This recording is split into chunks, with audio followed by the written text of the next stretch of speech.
Wyoming's legislative session is over with the passing of a $10.6 billion budget. A $300 million distribution center in Wamsutter would send natural gas away from Wyoming towards California. And a Sublette County gardener has figured out how to outsmart winter and grow produce year-round. We'll take a look at these stories and more today from Wyoming's largest news organization. I'm Wendy Corr for Cowboy State Daily.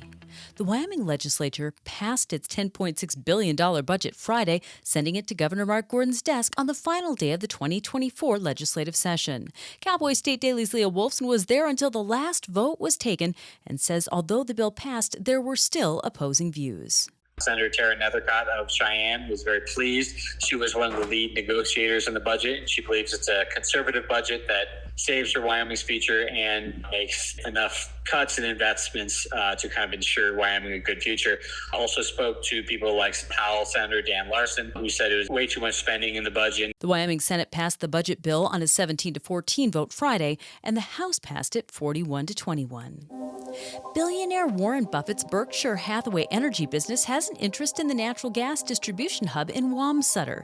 Cowboy State Daily's Pat Mayo clarifies, though, that Buffett's interest isn't in owning the hub, but in a broader effort by a Tulsa-based company to invest $300 million to expand the distribution system's reach to places starved for natural gas, like California. The Berkshire Hathaway gas line is connecting with the big line that Williams is improving across the state of Wyoming. The terminus of that's down in Bakersfield, California, which I'm calling it the northern doorstep to Los Angeles in Southern California, because what it's doing is it's giving access to all that gas from Wyoming into the highly populated Southern California region. Yeah, you're talking about 20 million people right there. Mayo said he's reached out to all of the players in this $300 million project for comment, but no one's returned his calls. Sarah Ross has figured out a way to outsmart Mother Nature. At her home in Daniel, despite the deep freeze of winter, Ross can enter her toasty warm underground garden and handpick a few fresh carrots from the ground for a little afternoon snack. Cowboy State Daily's Renee Jean spoke to Ross about engineering her very own winter garden in wintry Wyoming. She tried something that's called a wallapini. Researchers in Bolivia kind of pioneered this idea, I guess, or took it a little further. But I think what's really cool about this story, Wendy, is she didn't have any set of plans to do a wallapini. She just used the old Nike motto, just do it. Ross still has several herbs growing in the underground greenhouse, as well as blackberry plants left over from the summer.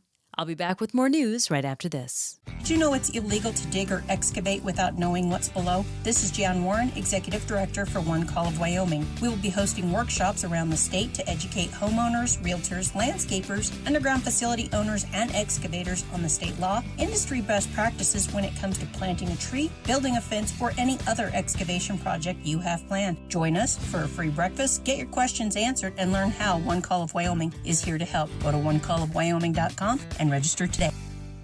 Patricia Wire of Cheyenne has rescued many small animals through her Broken Bandit Wildlife Center, but Cowboy State Daily's Mark Hines reports that recently she has started fostering massive 2,500-pound draft horses. There's a draft horse rescue in Montana, and she's partnered up with them. They recently found 17 horses that had been abandoned in Oklahoma in pretty rough shape, and she's taken on 4 of those horses, and she's been nursing them back to health since January. Since their arrival, the horses have been recovering and putting on weight. Emily, Clover, and Summer are up for adoption. And nearly 80 years after a Douglas paratrooper was killed in action during World War II, his Purple Heart has been returned to his extended family in Wyoming.